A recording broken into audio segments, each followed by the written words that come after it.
Greetings, everyone. When my students are doing this activity that I'm going to tell you about, it's hard for me to get their attention when it's time to stop. When the class is almost over, I tell them, okay, we'll need to stop in 3 minutes. No one seems to notice me. After 3 minutes, I try again, but hardly anyone flinches. I start turning the lights on and off, but most of them keep talking. So finally, I turn the lights off completely. Even then, in the dark, some pairs continue talking. They don't want to stop. Such a problem, right? Students are so engaged that they don't want the class to end.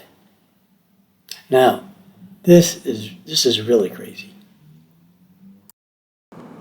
I was giving a presentation at an ESL conference. The same thing happened. I wanted the teachers to experience the activity exactly as students would. I gave them 5 or 6, 7 minutes, but when I tried to stop them, exactly the same thing happened. I couldn't get them to look at me. So I had to turn the lights off and on in this room full of adults before I could get some of their attention. Some of them started to laugh, especially when they noticed several pairs still focused on the activity and not on me.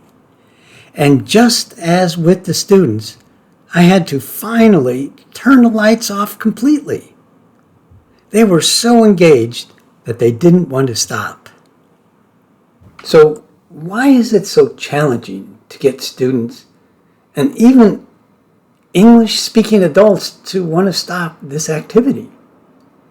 It's probably because this activity is a kind of setup for the perfect conversation. This means that a partner is not just monologuing while the other one just listens until it's his or her turn to monologue.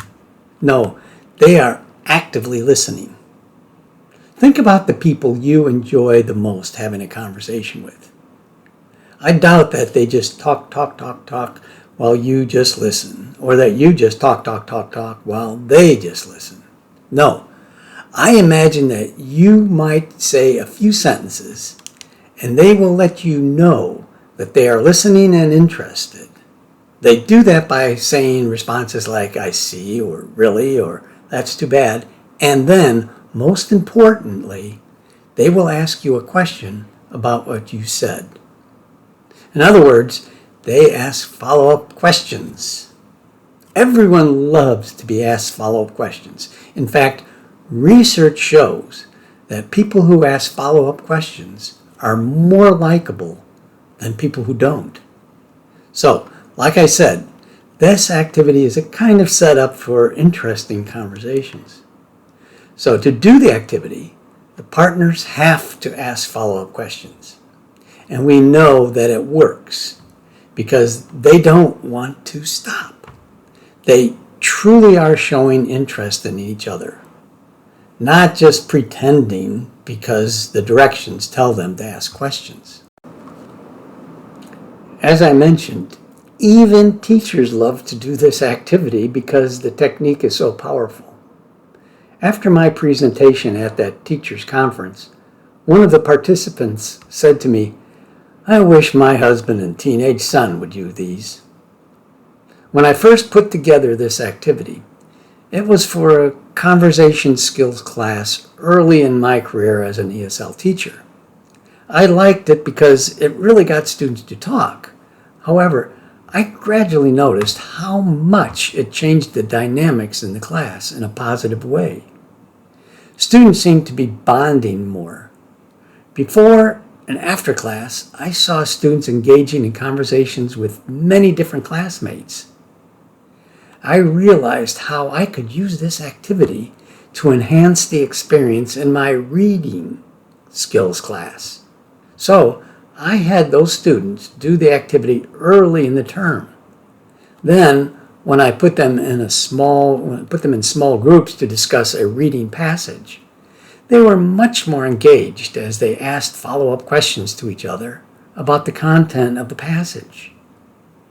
After I had been teaching ESL for about 20 years and writing textbooks, I was asked to teach a course at an ESL teacher training program at a university.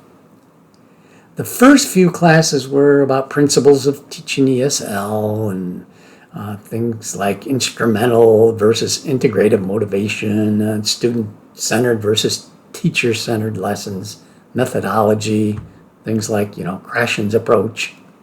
It wasn't strictly a lecture course. At certain points, they did some small group work. There wasn't anything special about how they interacted with each other before, during, or after class ended. But then everything changed. We moved into specific approaches to teaching individual skills, starting with conversation. After a couple of classes focusing on early conversation skills, I had them experience the follow-up question activity. From that day on, the dynamics of the class changed in a very positive way. They began to interact with each other more as friends than just classmates.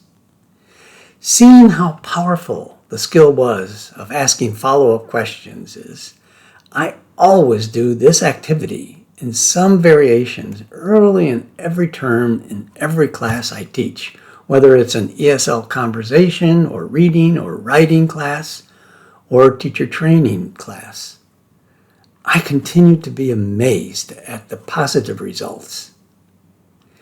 It's also the reason why we've included it in the second unit out of 27 in the new 2026 edition of our textbook, Conversation Strategies. If you'd like to use the activity with your students, I'll include a link below where you can download it. I should explain why I'm making so many materials like this free for others to use with their students. Over my 40 years of teaching ESL, I was fortunate to work with so many colleagues who were incredibly generous with their time, advice, and materials. Now that I'm in the faculty emeritus stage of my journey, these downloads are my way of passing that spirit along and paying it forward to you and your students. So as I mentioned, in the notes below, I'll include a link to the complete follow-up question activity that you can download and use with your students. I'll also put in a link to the teacher's introduction to this follow-up activity. Thank you for watching.